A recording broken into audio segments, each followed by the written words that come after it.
I welcome you all to the Housing and Community Development Committee. Before beginning the meeting, we'd like to do some introductions. So for the sake of time, please introduce yourself in the chat, sharing your role in the municipality or organization you serve. I see a lot of good friends on here this morning, like Mayor Sherwin, Mayor Booker, former Mayor McCowan, who's now at PLCCA in the housing unit. So thank you all for participating in this meeting. It's going to be a robust conversation, so I'm really excited about this one. To start our meeting, we would like to have announcements from Ben about various housing initiatives within the Metropolitan Mayor's Caucus. So Ben, I turn it over to you. Thank you, Mayor Thompson.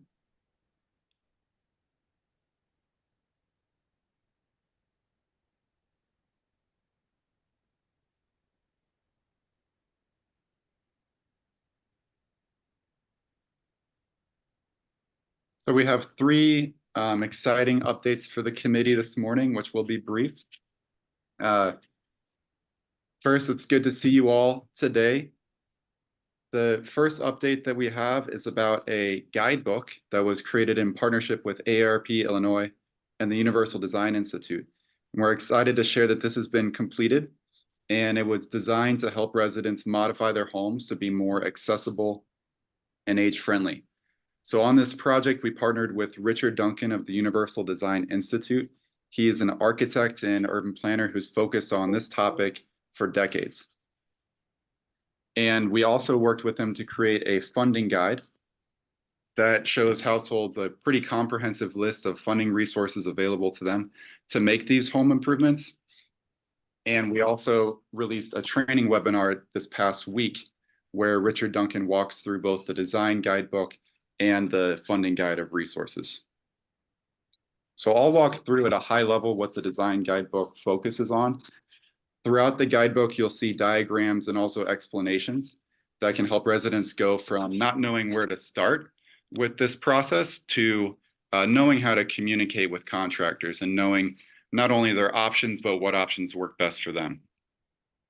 So in the guidebook, you'll see a range of options for entrances, not only front entrances, but also some rear entrances like you see here, just recognizing that many of the homes in our region are on smaller lots with pretty tall front steps that aren't conducive for a ramp.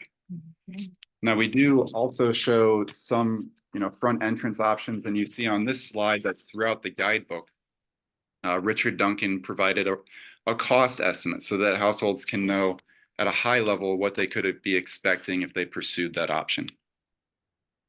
So the guidebook covers several options for kitchens, which you see here, and also bathrooms shown here. And in each aspect of the house, options are shown for either accessibility improvements, which are responding to the unique needs of a specific individual, or also a universal design approach, which is generally more general and proactive and can be used for anyone of any age. So on our website, we've posted the design guidebook, the funding guide, and also the training webinar. I'll share the link for that this morning in the chat and also in a follow-up email. And we welcome you all as municipalities to post all these three resources on your website and to share them with residents as you interact with them doing code inspections, people going through building permits. Maybe that's how you interact with households who could really benefit from this knowledge. So we encourage you to share that as you would like. The second update that we have this morning is about a housing interest survey that was sent to the committee earlier this spring. We received 70 responses from 73 municipalities in all 7 of our region's counties. And this input will guide Mayor Thompson and us as the caucus in the focus of our meetings for this year. So the first question asked about the most prominent issues in housing and community development in your communities. And by far, the most common issue was the aging population and their housing needs. Other issues in the top 5 were encouraging a greater mix of housing types, housing rehabilitation, which we'll talk about today, and issues related to a lack of affordability. Issues 6 through 10 included several that impact slower housing markets, such as building code and vacant lot issues, and also attracting market rate housing, amid the impact of high property taxes. And then we also saw repurposing of commercial or office development, rounding out that list of the top 10. Compared to past surveys, it's higher in terms of interest than in past surveys. So the second question in the survey asked about technical assistance needs, perhaps included in committee meetings and perhaps also beyond the scope of committee meetings as well. So first on this list is enabling and attracting missing middle housing, which I'm glad to share. We do have an exciting update about that coming soon as our third update. Other technical assistance needs focused on issues that we just mentioned. Some addressing lingering issues like addressing vacant lots and properties, some implementing newer strategies like housing trust funds or adaptive reuse. And with each of these technical assistance needs, I or Nancy would be happy to meet with you outside of these meetings to hear what an ideal technical assistance program might look like for you and how we could scope that out together. And naturally, housing rehabilitation shows up here and is part of the reason why we put together the lineup of speakers that we have today. And the third and final question of the survey asked about what kind of assistance is most helpful. And similar to past committee surveys, notification of available funding is the top response. That really guided us in our focus of the meeting today. Guidebooks, workshops, and connections with municipalities, also as in past surveys, were next on the list. Tours of best practice developments was less popular, but some were still very interested in it. So if we put together one for one of our committee meetings, we'd look for it to be a truly exceptional, unique example. Now, my third and final update for the committee this morning is about a new technical assistance program that the caucus will be releasing soon that can help municipalities enable and attract missing middle housing. So for some background, this is several years in the making.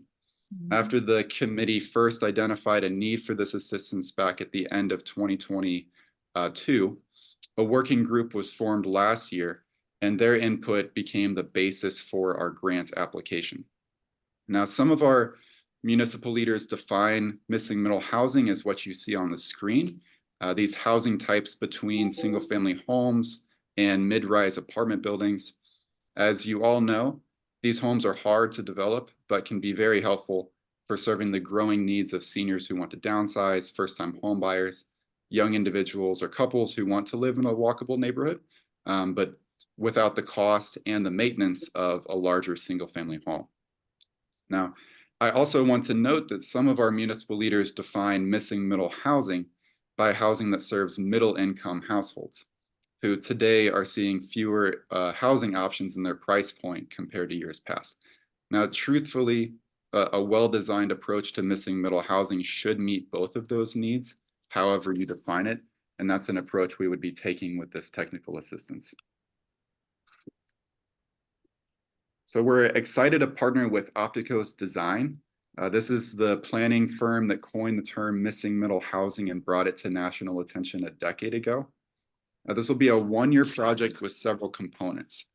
First, there will be a peer network of municipalities that will meet 6 times over that year for tailored education and support, really focusing on the barriers and the issues that they want to focus on in those educational meetings. Second, there will be on test fits, which on a select number of real-world sites that are presented and suggested by the municipalities that are participating, Opticos will visualize what missing middle housing could look like with existing regulations in that community on that specific lot, and what changes would better allow missing middle housing. So we'd also be engaging developers on those test fits to learn about the financial feasibility and the anticipated price points that would come if developers move forward with those designs. A third piece is a hands-on training workshop for attendees for themselves to test out missing middle housing on a typical site so that they can really comprehend and wrap their head around the impacts of various regulations on the potential for missing middle housing. And then there will be a final toolkit that results throughout the process, summarizing everything. The basics of missing middle housing, the insights of the various aspects of the program, and also showing a menu of options for municipalities based on their own land use considerations. Throughout this program, there's a general recognition that no two municipalities are the same. Everyone has their own context, their own land use considerations, zoning, community needs, market. So we're really looking for a mix of communities that represents the entire region. Thanks to generous support from the Driehaus Foundation, the program is free for municipalities to participate. Slots will be limited, and we'll release applications later this May.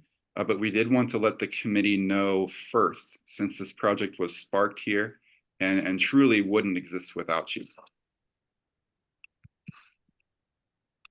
So Mayor Thompson, that concludes my updates. Thank you for the time. Thank you, Ben, for the update. So now we're going to go right into our conversation, home repair resources and strategies. Today, we have several speakers on the topic of home repair resources and strategies. We will learn about a recent announced funding opportunities for municipalities. Here's lessons learned from two municipalities who have implemented home repair programs of their own, and end with the focus on multi-jurisdiction partnerships for home repair. Each speaker will have 10 to 15-minute presentation, leaving room for questions and discussion after the topic. Our first two speakers are from the Illinois Housing Department of Authority, Michael, I know I'm gonna mess this up, Michael Warzak. Close, Wyzorek. Wyzorek, thank you, and is the Senior Program Officer and Team Lead in the Community Affairs Department at IDA, and also joining us is Nikki Ferrati. Did I get that right? Director of Community Affairs at IDA. In this role, Nikki oversees a portfolio of programs that promote fiscal stable households and communities. And we thank you both for your frequent collaboration with the caucus and our municipalities on the work to serve our residents' home repair and accessibility needs. Thank you. Thank you, Mayor Thompson, and welcome everyone. Good to be with you today. My name is Nikki Pecori-Fioretti, and I'm the Director of Community Affairs here at the Illinois Housing Development Authority.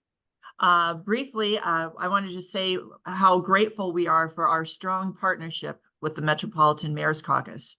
You help us reach member communities and share important information for us. You know, most recently, for example, as Ben mentioned, our joint meeting with the representatives from AARP and the Universal Design Institute, sharing best practice for accessibility design. So, and we're grateful for this opportunity to join with you today, along with my colleague, Mike Wyzorek, who will be speaking in a moment about our home repair and accessibility program. But first, just a quick background about IDA. We were created in 1967, and since our creation, we've provided more than $20 billion to finance more than 250,000 affordable homes. And we accomplished this through a number of funding sources.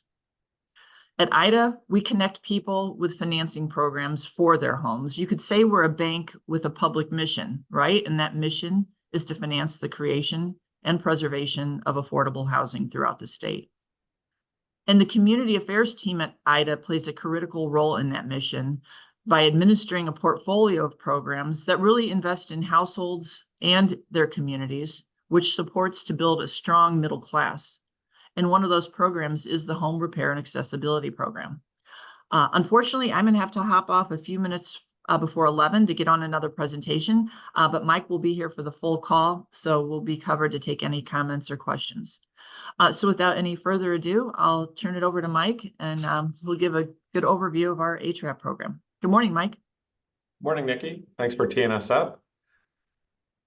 All right, so today we're excited to talk with you about our Home Repair and Accessibility Program, or HRAP. We're currently looking for grantees for round 2, so definitely good timing for this presentation. And we'll be launching that grantee application for round 2 this summer. So here's a look at what I'll cover today. First, I'll just give you a general overview of the HRAP program and who it serves. And then second, I'll share some information about grantee responsibilities and the application that will be coming out this summer. And then finally, if we have time, give you folks a chance for some Q&A. And just a quick disclaimer, the information I share today is for informational purposes only, and is definitely subject to change. So the HRAP Round 2 application will supersede anything that we share today. But nonetheless, the broad parameters of the program, will certainly follow this. So here's a look at some of the folks on our team. As I said, I'm Mike Wyzorek, and Nikki is also on the call here. And there's our contact information, so you can feel free to reach out to us afterwards also with any questions. So let's take a look at the HRAP program and how it works. HRAP is a single-family rehab program for low-income homeowners, and in practice that means about 80% AMI or below. And we've got a number of program goals that we're working towards with this one. First, we're looking to improve the health and well-being of occupants. We're also looking to help income-qualified, disabled, and mobility-impaired persons remain in their homes. We're looking to preserve existing affordable housing stock around the state and to provide investment in underserved communities. The program runs for 2 years, and local governments and nonprofit organizations serve as the grantees, and they work with the homeowners and the contractors to get the projects done, and homeowners apply through their local grantee. I also want to note that the program relies on the EPA's lead renovation, repair, and painting rule for lead. Previously, we relied on the Illinois Department of Health's rules, which are much more strict, and there are not too many qualified contractors for that. So if perchance some of you are familiar with our prior rehab programs and maybe decided not to apply in other rounds because of our prior lead rules, now's a good time to take a second look, as there's a lot more contractors available under the RRP program. And I also want to note, HRAP is a merger of the Single Family Rehab Program, or SFR, and the Home Accessibility Program, or HAP. So those were the prior rehab programs we were running, and we merged them under this. So there's no new funding that will be issued under those old programs.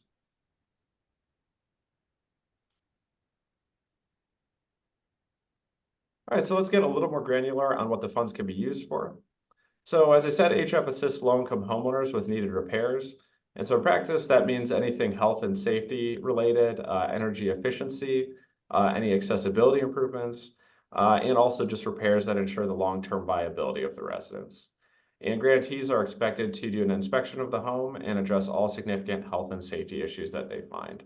So this program really can't be used as a weatherization program, for example. So while you can replace windows, you can't decide, oh, we're only going to do windows, or maybe we're only going to build ramps. You really have to inspect the property and then address any issues that you find.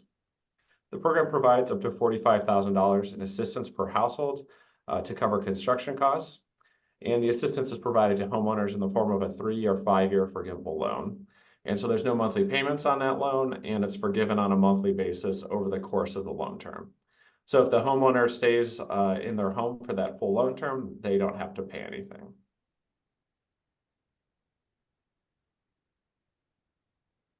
So the vision for HRAP is that grantees will have a menu of options they can choose from to serve their clients, and here's that menu. So we have 3 project types: full rehab, accessibility, and roof only. Roof only is, of course, exterior only, focused on the roof. However, the home must have no other significant health and safety issues.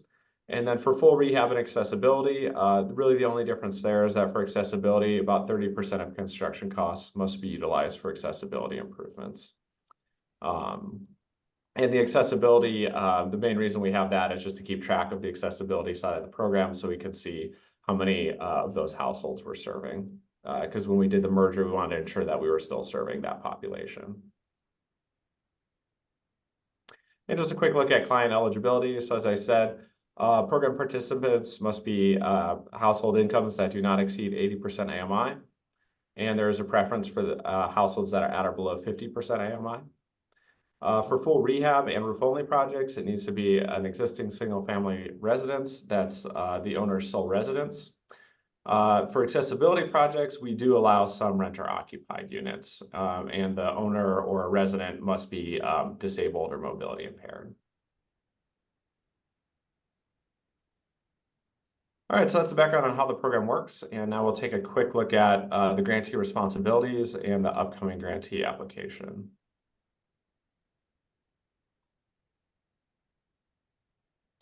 So grantees need to be either units of local government or nonprofit organizations. And typically we require that grantees or their third-party administrator have some rehab experience. And so that means if, for example, your municipality maybe doesn't have specific rehab experience, you can partner with an organization that does. So that's one way that you can approach your application. And then, of course, we'll release some other eligibility requirements with the application, but those are kind of two key ones we wanted to share. In terms of funding availability, the current round of HRAP is $16 million, and we anticipate that the next round will be similar to that. And grantee awards will range from about $500,000 to $1.1 million. And here's a look at the grantee responsibilities. They include, but are not limited to, doing the client intake and income verification, inspecting client homes, writing up the scope of work and determining what the health and safety issues that need to be addressed are, and then also selecting and working with the general contractors, overseeing construction, and then of course complying with program rules and submitting necessary documentation to IDA. And as I mentioned, grantees can apply with a third-party admin to assist. So again, sometimes perhaps somebody wants to apply with a third-party admin who's skilled at the income qualification if they have the rehab experience, or vice versa if you have the rehab experience but maybe need some help on the income verification side. In terms of the overall funding structure for the program, we provide up to 5% of the award amount to grantees to cover their administrative costs, such as general management, oversight, staffing, all those kind of things. And the grantees, in addition to that, can receive up to 15% of the project's construction costs to cover the staff time spent working on that specific project. So that includes everything from income qualification and work write-ups to filling out IDA documentation and things like that. This program operates mostly as a reimbursement program. So we do pay 50% of the administrative funds up front. And then after we pre-approve a project, we offer a payment of 20% of the project costs up front, and then the remainder is paid after the project is complete. And here's the anticipated timeline. So as I said, this summer, we plan to release the application for round 2. Applicants typically have about 6 weeks to work on their applications before they're due. And of course, we'll release some additional information about the program and obviously the requirements and all that with the application. And then in winter this year, end of the year, beginning of next, we will make those funding decisions public. And then the legal closing process will happen in winter, spring 2025. And then in spring 25 is when round 2 will go live, most likely around March. And then the program will run for 2 years and conclude in spring 2027. So if you're interested in applying, we encourage you to sign up for our email list and you'll get the notification when the application goes live. So there's a link in this presentation for that, which we'll send around after the meeting here, and I'll post it in the chat as well for folks to sign up. And with that, I think I'll defer to Ben, but if we have time, happy to answer any questions. Yep, we definitely do have time. Thank you, Michael. Are there any questions at this time? I've got a question, if you don't mind. No, go right ahead. Brandon Nolan, Village of Martin Grove. This sounds like a great program, but I'm just looking at the size of my organization and figuring out how, if we had 10 applicants, how I'd basically be a construction manager for 10 projects, and that would be my job. So I'm trying to figure out how we could approach this. Do you ever receive applications from joint organizations or COGs or anything that maybe group smaller municipalities together to take advantage of this program? We do, yeah. So there's definitely like regional planning organizations that have applied to kind of cover, a bunch of municipalities, or a lot of times too, a municipality might partner with a third-party admin. So again, if there's a nonprofit in your area, maybe that does rehab work, they would be a good partner. And in some cases too, the third-party admin honestly does most of the administration. So if they also are, comfortable with, the income qualification and all that, they can be kind of like the primary administrator if the municipality, doesn't feel that they have, the expertise on their own or the capacity, perhaps. All right, thank you. Okay, I have a question.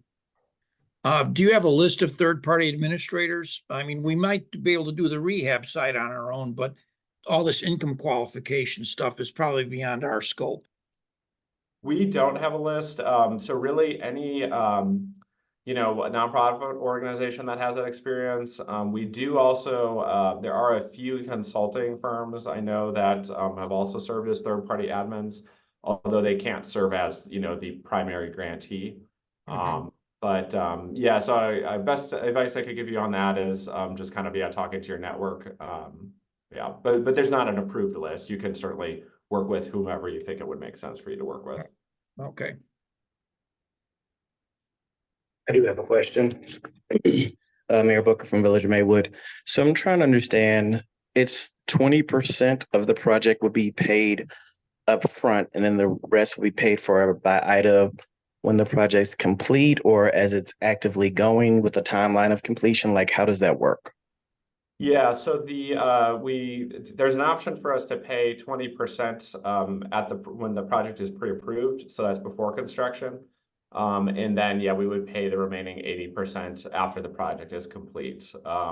And main reason for that is to help with you know, communities that you know, work with smaller contractors and things like that to help their cash flow. And what will be the turnaround on that remaining 80% to get paid out? We review them pretty fast. It honestly, the biggest thing that could slow it down is if there's errors in the payout documentation. We did just simplify our payout process. We eliminated, I believe, 4 forms, and we just did a grantee survey and got, you know, some positive feedback on that new process. So we're always looking to you know, turn those around as quickly as we can.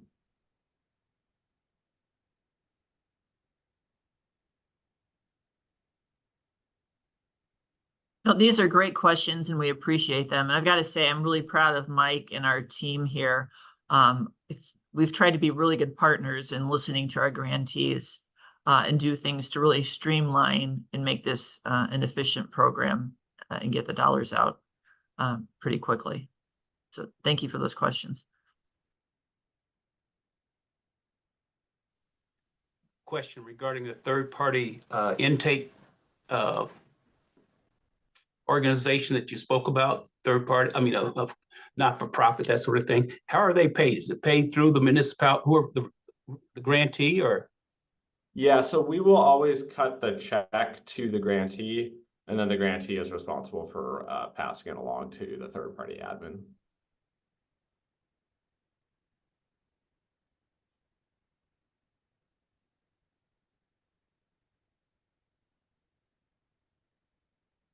Any others? Sorry, I had a question. I apologize because I think you had said this earlier on when I was taking notes. Is this a match program so that whatever the grant awarded from IDA is, the municipality matches? No, there's no matching. So you'll, you know, if you're awarded funds, you'll get the award, and you know, there's no requirement that the municipality or the grantee put any funds into it aside from the award amount. Now, having said that, you certainly can leverage it with other funds, but there's no obligation there. But there's no prohibition either. Will there be an opportunity in the application process that if a municipality is willing to do a match program, would that move you up in consideration? We have not done anything like that in the past. And honestly, that's the first time somebody's proposed the idea. So I don't know. We have an affordable housing fund, so Okay. that's why we have the abilities.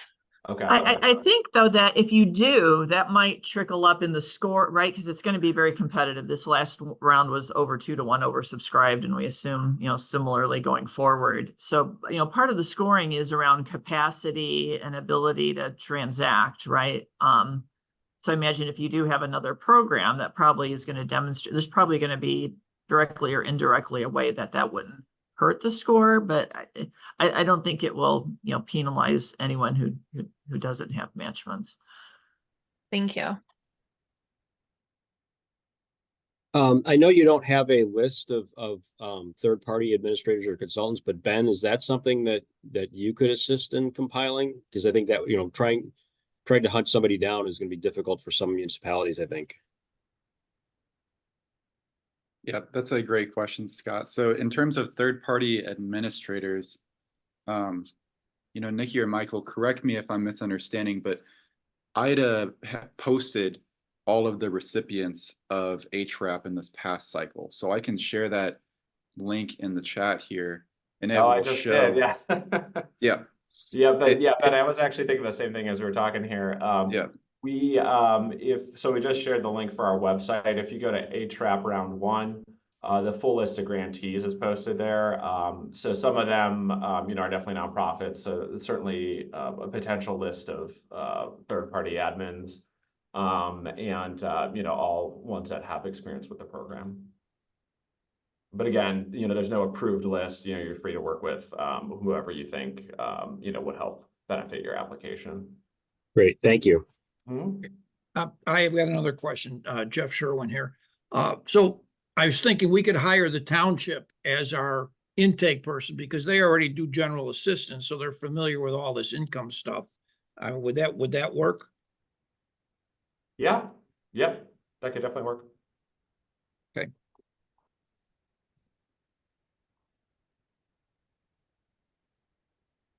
Yeah, Mayor Sherman, the whole issue of Michael mentioned, our agreement has to be with the city. If you think about it, Right.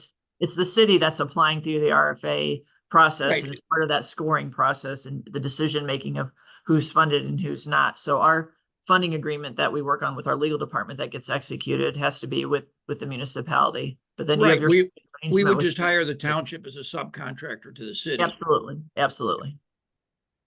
Yeah, and I'm just looking at the chat here. That's right. So 2 of our grantees are actually on this call, both Village of Park Forest and Northwest Housing Partnership as well. So, hopefully they have good things to say about their experience, but they're definitely folks who currently work on the program.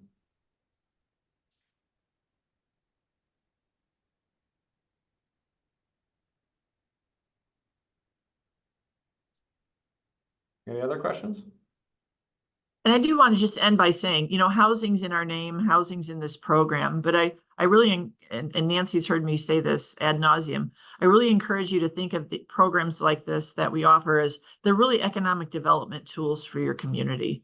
We're helping to stabilize and improve values in your local governments, which helps stabilize and grow your local tax base. So yes, we're helping folks with much needed home repairs.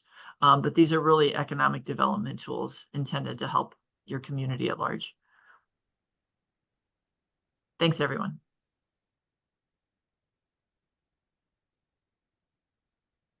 Well, thank you both, Right. Michael and Nikki, for joining us. Thank you to the committee for the excellent questions. I know that they'll help some people who are watching this at a later time.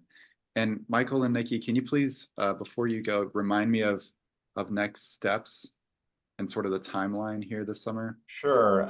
Yeah. So like we said, application we plan to release this summer, likely beginning to midsummer, I would say.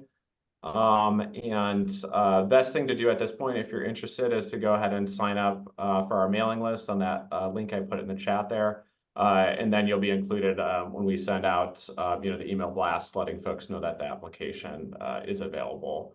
And typically the applications will only open for about 6 weeks, so it is good to at least start thinking if you do want to partner with somebody, certainly on about some potential folks that might be good to partner with. And we'll certainly let Ben know the moment our RFA is released. And Ben and I do stay in communication. So I'll say, Ben, hey, just make sure you're not out for a few days. We expect to release it in the coming days. And the moment we do release it, Ben will get notification. So Ben can do a blast distribution too. So I'd rather folks hear about it 2 or 3 times than not hear about it at all. So. Thank you. I did see one great question from Brandon in the chat, asking if the program will be available in 2025. So the round will start in spring 2025, probably like March, and it will run for 2 years. So there won't be an application next year, if that's what you're asking. It runs every 2 years. But there will be an active round running in 2025. That answered it. Thank you, All Michael. Right.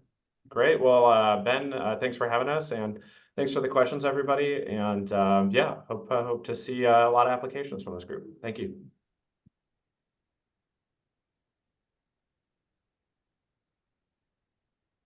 Right, so we'll now turn to the Village of Park Forest, which we already began talking about as a community that accessed IDA resources this past cycle.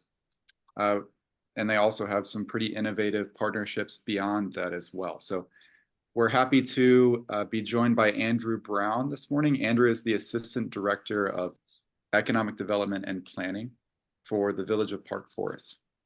And on top of his regular duties related to planning, zoning, and development, Andrew has played a key role in Park Forest's ability to access state funding programs for home repair initiatives and also form partnerships with community organizations to implement these initiatives. So thank you, Andrew, for all you do for residents in Park Forest and for sharing your expertise and lessons with us today. Thanks, Ben. Good morning, everyone. I know quite a few of you already. For those I haven't met, again, like Ben said, Andrew Brown, Village of Park Forest, Assistant Director of Economic Development Planning. We've got a lot of experience with the IDA program, so thank you, Nikki and Michael, for giving us a good intro for what we're going to talk about. And thank you, Michael, for going over all the basics of the HRAP program, so I don't have to in this presentation. But today I was a little too fast there. I'm just going to go over our experience with the HRAP program, another program from IDA called the Strong Communities Program, or SEP, and then I'm going to quickly talk about our experience with the South Suburban Land Bank and Development Authority, and then if we've got time, we'll talk with or have some questions. So Michael really teed it up. The Village of Park Forest submitted our application for the HRAP in September 2022.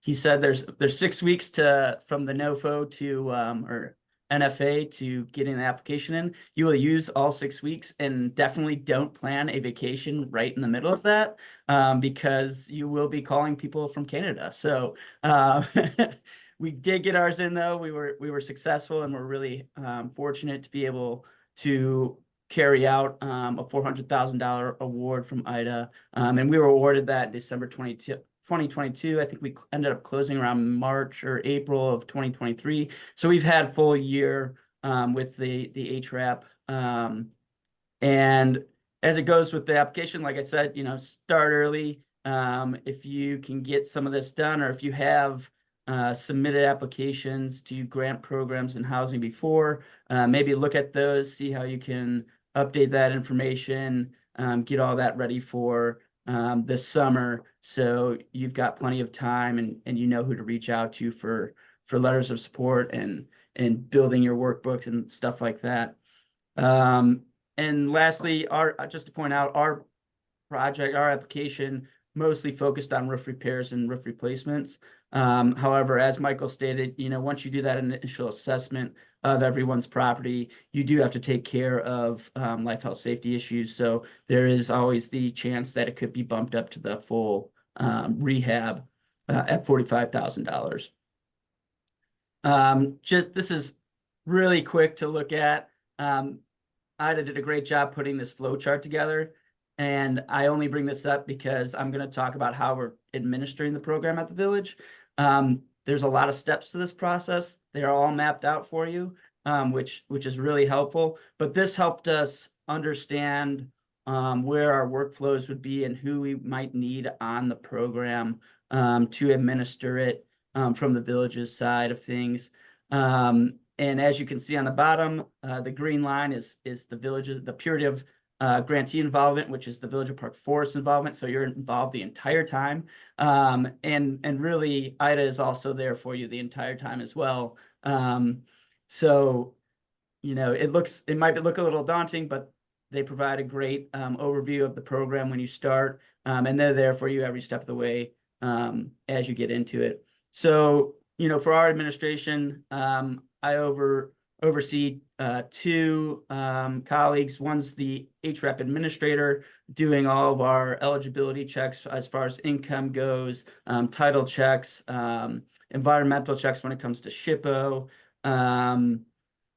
looking at their taxes, if they're paid, that sort of thing, walking the applicant through the process, and then also, working with Midas, which is IDA's loan software. And then we've also got an HRAP project general contractor. And they're the ones that are going out, checking the property, making sure it's eligible, it really needs a roof, checking the building department's paperwork to make sure, that roof wasn't built or put on there 5 years ago and we're not misusing state funds. They're making sure they're doing this life health safety checks on those properties. And then they're working on the scope of works and getting the in-house cost estimates done and working with contractors to get bids. And then once the construction has started, they're inspecting that construction as they go. We also have the building department, because they're submitting a building permit, checking the construction at the end as well. So there's 2 checks. It's probably the best way a resident could get any work done on their house. You're getting, thorough inspections throughout the construction process. And so finally, like I said, we're focusing on roof repairs and roof replacements. The picture I've got on the right is actually the one full rehab we did do. This applicant had a tree fall on their house, and if it wasn't for this program, they would not have had their house fixed. So right now, we've completed 8 total projects. Like I said, one of those was a full rehab project, and 7 were either full roof repairs or roof replacements. And we just signed our 9th last Tuesday. Their full roof replacement, just for an idea of what it costs, was $15,000 in hard costs. We've had it range between 12,000 full roof replacements to just under the max of 21,500 when everything's said and done. So there's hard and soft costs that are in there. Soft costs are running us about $700 to $900. And like I said, if it weren't for this program, most, if not all of them, would not have roofs on their houses and would be deferring that maintenance probably until they sell their homes. So that's what I had for the HRAP. But just to move into the Strong Communities Program round 2, the village was very lucky and fortunate to have round 1, and even more lucky to have round 2. We've been focusing on a neighborhood called Eastgate since the recession, probably before the recession, but we've had a lot of blight and abandonment issues in that neighborhood. Currently, the village owns about 70 vacant lots in that neighborhood, and right now owns 16 properties that are abandoned. So the first phase, as we're looking at it from the village's side, is addressing 8 of those eligible properties that we think we can do some rehab on, with the maximum payment for each property of $75,000, and then turn those to the market to finish them. And currently with those, we're in the middle of our environmental inspections, remediation, roofing replacements, and getting quotes on concrete work, but one of the things that Strong Communities Program also does is it helps support our South Suburban Trades Initiative. And our South Suburban Trades Initiative is a program that's been going on since 2018. And it's a project between the village, South Suburban College, Prairie State College, which both have trades programs. We receive, like I said, we receive funding from IDA when it's available through the Strong Communities Program, and I think APP before that. And what we do is we partner with those 2 colleges. We partner with trade unions to fully rehabilitate a home that we acquire through the abandonment process, and then sell it on the open market. So far to date, we've been able to do this with 5 homes. The last one we sold was 76 Winslow last August. And the way we've been able to run it, fortunately with the market the way it is once we sell the homes, we're able to put some of those net proceeds into a balance that is restricted to housing, so that, if the market turns, or we're unable to get any more grants from the state to help support this program, we're able to dip into those restricted funds and continue this program, because we think it's really important, not only for the village and rehabbing a property, but also with the trades in the Southland. and we've had a lot of great partnerships. I think as everyone on this call has known, the materials and labor have gone up. So this has become a more expensive project in the last 2 years, but it is really important and meaningful to us. The pictures on the right there are our last house that we did. That one sold for $205,000 in August of last year. Honestly, if I was to buy a house in Park Forest and I knew these were on the market, they are worth, way more than their market price. But we're all, victims to the market in this case. So, but we're happy that where the market is and how much we're selling for. But these are great homes. They're completely gutted. So last, little slide here is I just want to talk about the South Suburban Land Bank and Development Authority, only because we're able to do HRAP and SEP in the South Suburban Trades Initiative, but those are pretty small scale compared to what the South Suburban Land Bank's been able to do in Park Forest. And I've got their mission up there and how they work. But in the last 2 or 3 years, I think we've been able to do about 60 properties that were formerly abandoned properties, most due to the recession that we're still dealing with. And by the end of 2020, this year, like I said, 60 will have gone through their process, which is they'll acquire them through the abandonment process. They'll absolve them all of their back taxes, which can range, in the tens of thousands to hundreds of thousands. And then they're able to clean it up a little bit, get it ready for sale, and then sell it on the open market to developers who will bid on it. And then, repair it and then sell it to a homeowner or a future landlord. And then like they have there, activate that property. In 2023, they estimated $452,000 and $816 in property tax revenue for their communities. Most of that was in Park Forest.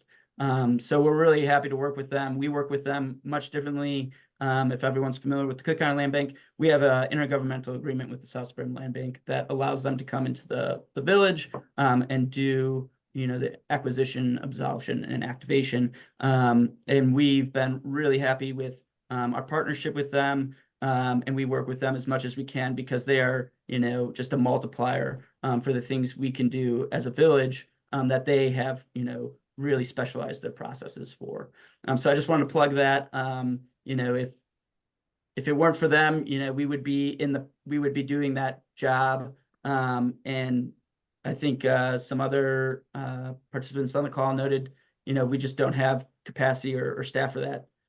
We lean on the South Suburban Land Bank to do that for us. And with that, I just want to thank everyone for their time. And if anyone has any questions about anything I brought up today, I'd be more than happy to answer them if there's time. Thanks. Thank you, Andrew, for all that you do for your residents in Park Forest and sharing your expertise and lessons with us today.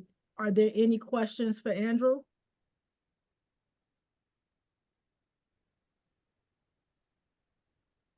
Okay, well, if you have any questions after the next presentation, that's fine. We can address your questions or comments at the end. Next on our agenda is an example from St. Charles, a municipality that created their own funding source for local home repair initiatives. Ellen Johnson is the city planner for the city of St. Charles, Illinois. Thank you, Ellen, for sharing your time today with us to help us understand lessons learned with the program in St. Charles. Thank you. Glad to be here. Thank you for the invite, Ben. So I wanted to kind of start with how our program came about. So to start back at the beginning, the city of St. Charles created a housing commission in 2005, tasked to explore policy options for increasing and maintaining the supply of affordable housing in our community. The commission's first focus was to create an inclusionary housing ordinance, which was adopted in 2008.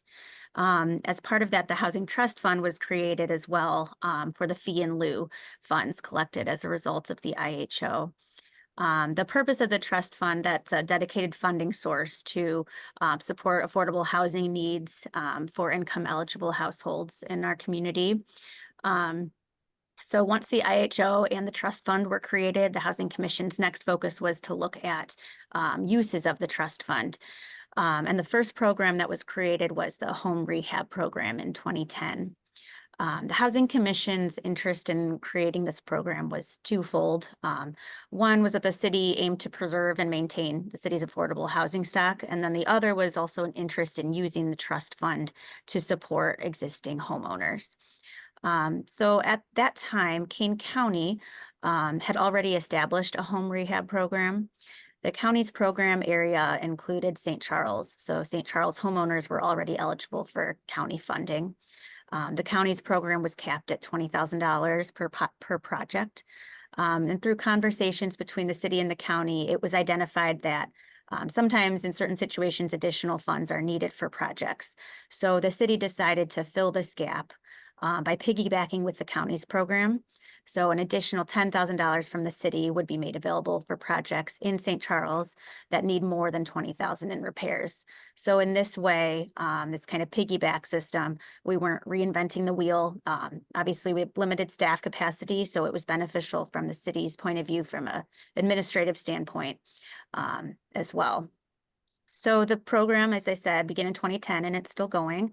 It offers a 0% interest, 0% interest loan to help fund necessary home repairs and improvements. And then loans are repaid back at the time of sale or transfer of the property. So the city, as I said, the city's program works in conjunction with the county. It's up to $20,000 from the county and then up to $10,000 additional from the city if needed. So the eligibility is targeted to households at or below 80% AMI. The unit must be owner occupied and the person receiving the loan must live at the property. It cannot be a rental. The value of the home is limited based on the FHA mortgage floor limit, which is actually now up to $498,000, which is a drastic increase from a few years ago. Eligible repairs include improvements to repairs or new mechanical systems and plumbing, structural repairs, new roofs and windows, exterior painting, siding, insulation, also exterior work that will improve overall neighborhood appearance, such as a new porch or repairs to an existing porch, and also accessibility improvements and modifications like grab bars and railings, chair lifts, doorway widening, walk-in showers, ramps, those sorts of things. So how the program is administered, the city currently has allocated $40,000 from our Housing Trust Fund to Kane County for this program. Then the city pays a 5% administrative fee to the county. Then Kane County contracts with a third-party housing nonprofit to administer the program on their behalf. And that nonprofit is Community Contacts out of Elgin. They've been around for a long time and they have a lot of experience with doing home repair programs. Applicants apply directly through Community Contacts. Community Contacts handles administration of the program from application through project completion. So they accept applications, do the income verification, inspect the property, create a scope of work and bid the projects out. And then they also handle the loan processing paperwork, perform inspections, and they also handle any loan repayments. Kane County is still involved as kind of the liaison with Community Contacts. The county verifies the applicants and reviews all the documents and information from Community Contacts over the course of the project. The city's role is very limited in that we have allocated a portion of our trust fund directly to the county. So our only involvement really is in the actual transfer of funds to the county and processing any loan repayments. So the project has changed a little bit over time. Initially, it was limited to single family homes only. About 5 years ago, we opened up the program to all types of owner occupied units, condos and townhomes, in an interest to kind of reach more St. Charles homeowners. In 2017, we added the accessibility improvements and modifications to the program. This was done in order to support seniors looking to age in place. We rebranded the program at that time as the Home Rehab and Accessibility Loan Program.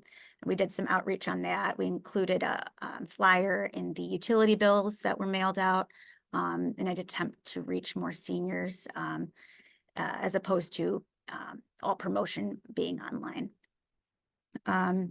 So in total, we've funded 6 projects so far, primarily roofing, siding, windows, and mechanical systems.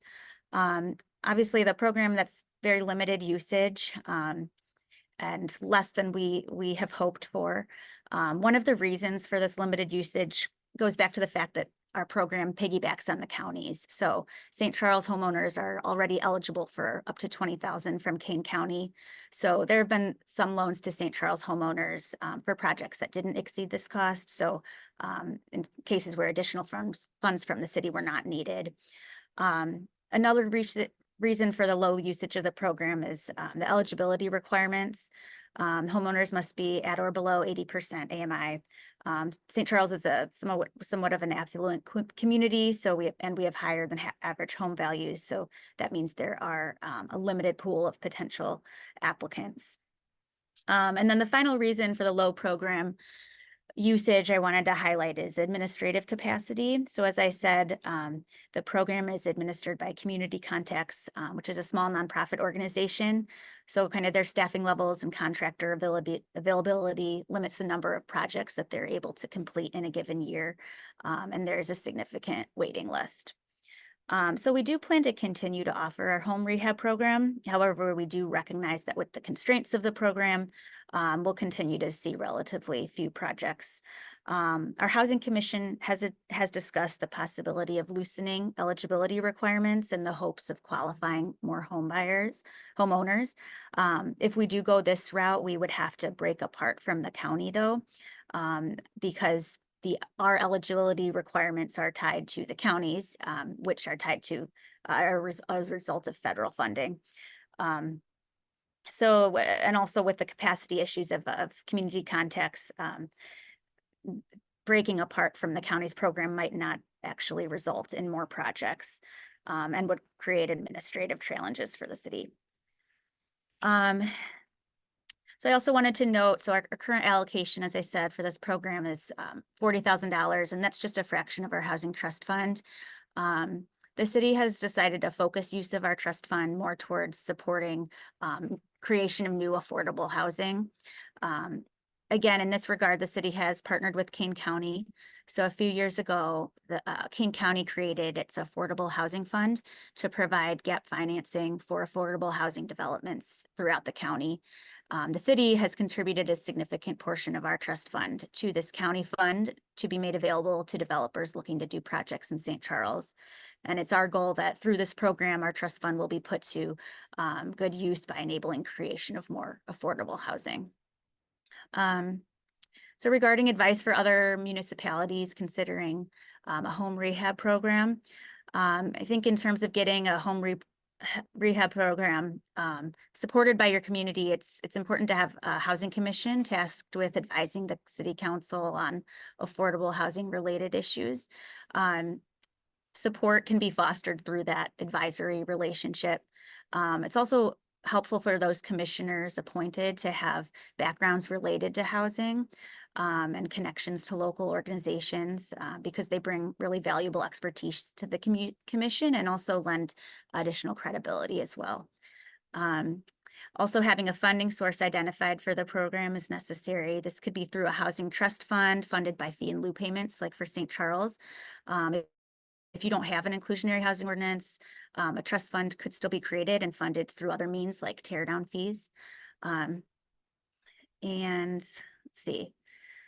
So switching gears, kind of in summary, this partnership with King County has been really valuable for the city of St. Charles. If you're like St. Charles and you are not a CDBG recipient, but you are included in other CDBG program areas, I would suggest reaching out to that entity that is a CDBG recipient for your area to see if there's any partnership opportunities. So for us, partnering with the county has really been invaluable for putting our housing trust fund to use.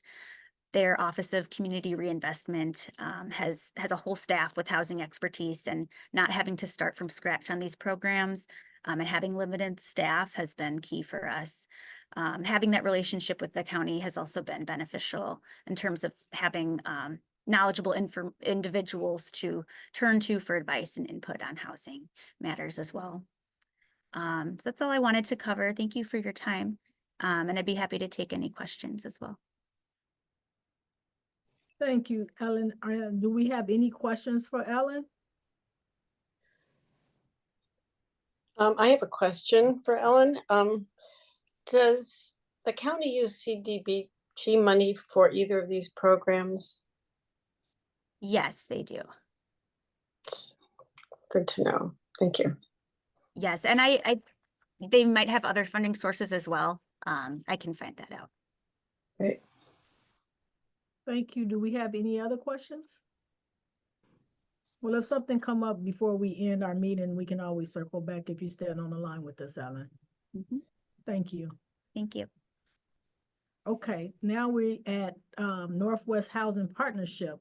Our final speaker today is Paula Bush, the Executive Director of Northwest Housing Partnership.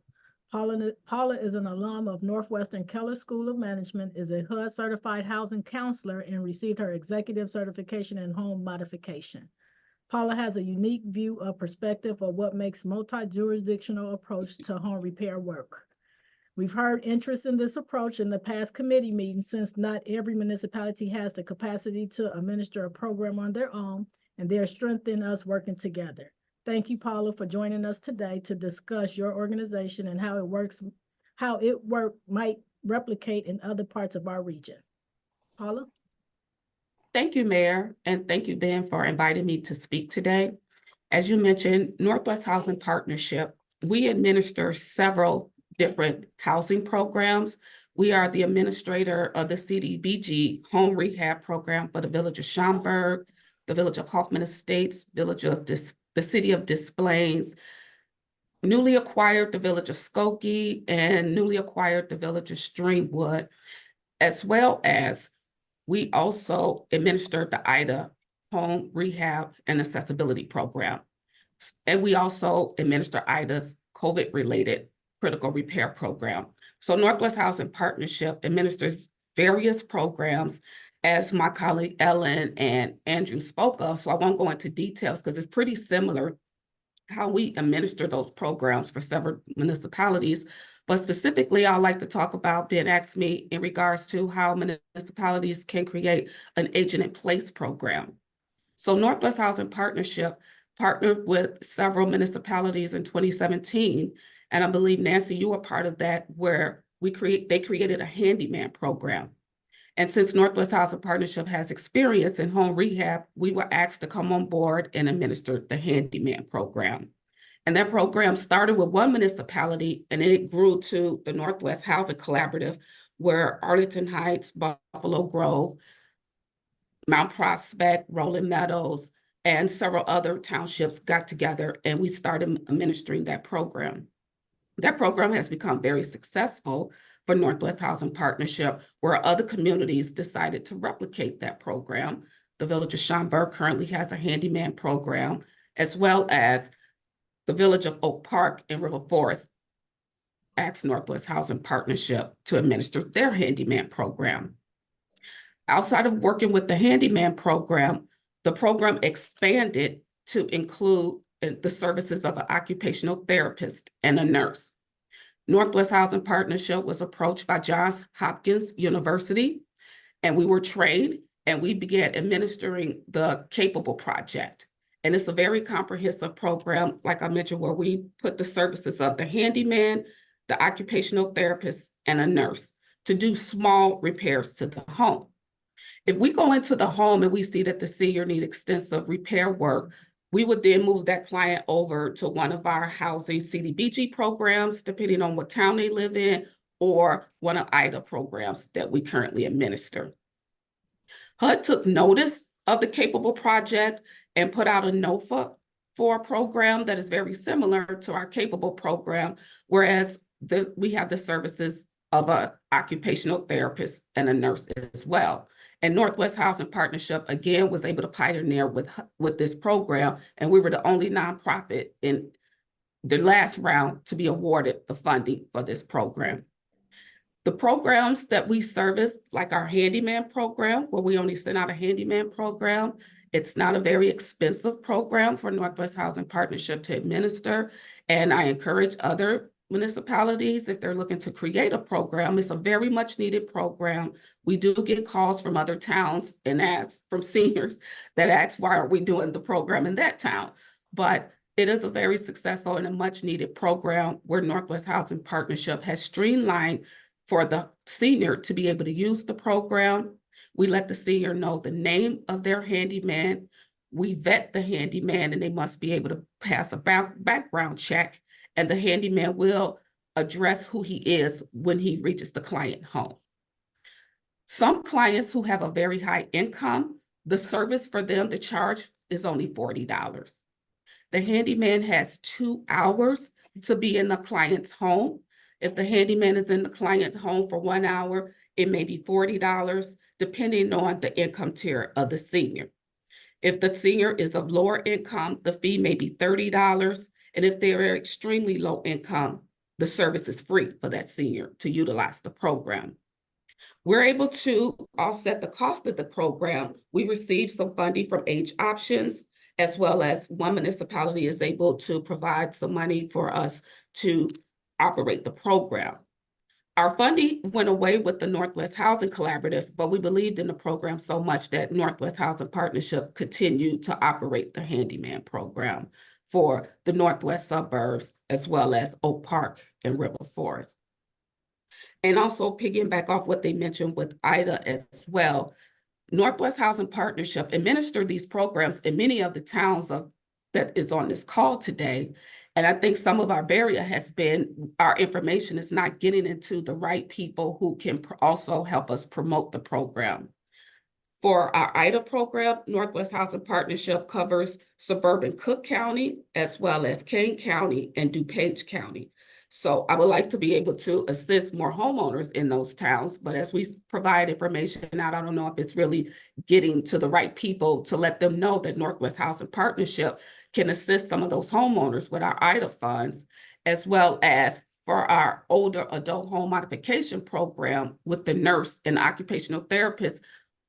We included the village of Maywood, Bellwood, Broadview, North Lake, Cicero, and Berwyn.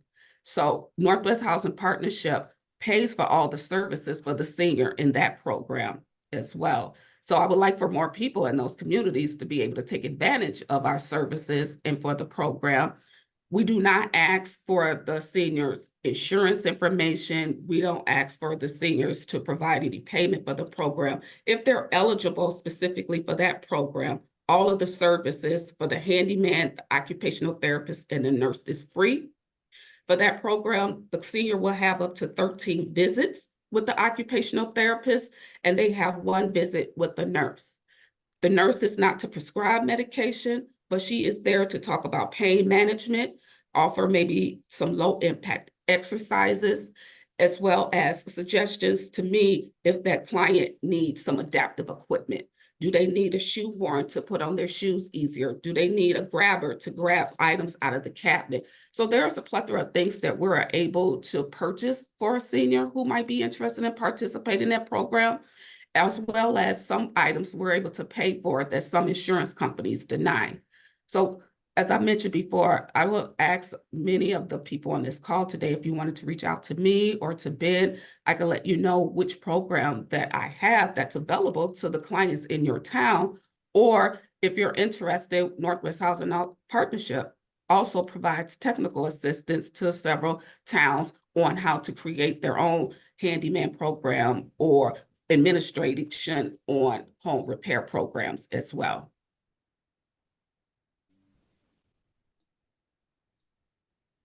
Thank you, Paula, for the information. Do we have any questions or comments for Paula and the programs that she has to offer?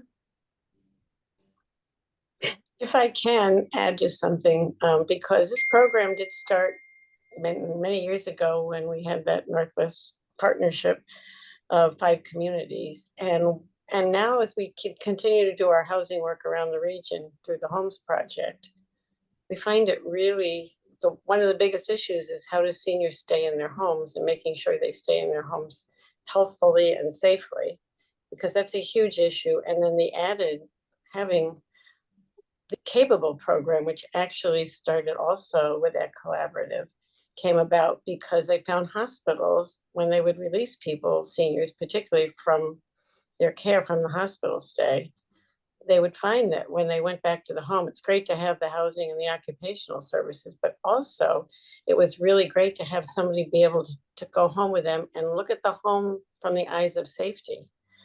And so it kept a lot of seniors from having to go back to the hospital because they maybe had a tripping accident because one of their rugs was insecure, or finding just simple things around a senior's house that might, be a danger to them unknowingly. So, both of these programs are great, and I can tell you that the Northwest Housing Partnership has been great in coming to communities that ask for information.